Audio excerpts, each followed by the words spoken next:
৭০০ জয়েও প্রথম Ronaldo. Cristiano Ronaldo মানেই যেন এখন নতুন কোনো রেকর্ড। রোনালদো গোল করলেই রেকর্ড, জিতলে রেকর্ড, এমনকি কখনো কখনো শুধু খেললেও হয়ে যায় রেকর্ড। গতকাল রাতে যেমন ম্যাচ জিতে নতুন আরেকটি রেকর্ড করলেন রোনালদো। সৌদি প্রো লিগে ম্যাচে বৃহস্পতিবার রাতে আল রায়েদের বিপক্ষে ২-১ গোলে জিতেছে রোনালদোর আল নাসের। জয়ের পথে দলের হয়ে দ্বিতীয় গোলটি আসে পর্তুগিজ মহাতারকার কাছ থেকে।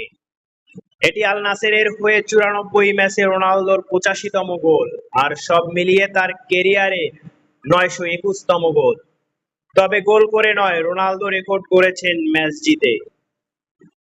সৌদি লিগে পাওয়া এ জয় রোনালদোর ক্লাব ক্যারিয়ারের ৭০০তম জয়। ইতিহাসের প্রথম ফুটবলার হিসেবে আনুষ্ঠানিকভাবে ক্লাব ক্যারিয়ারের ৭০০ ম্যাচ জেতার অনন্য রেকর্ড করলেন আল নাসের তারকা।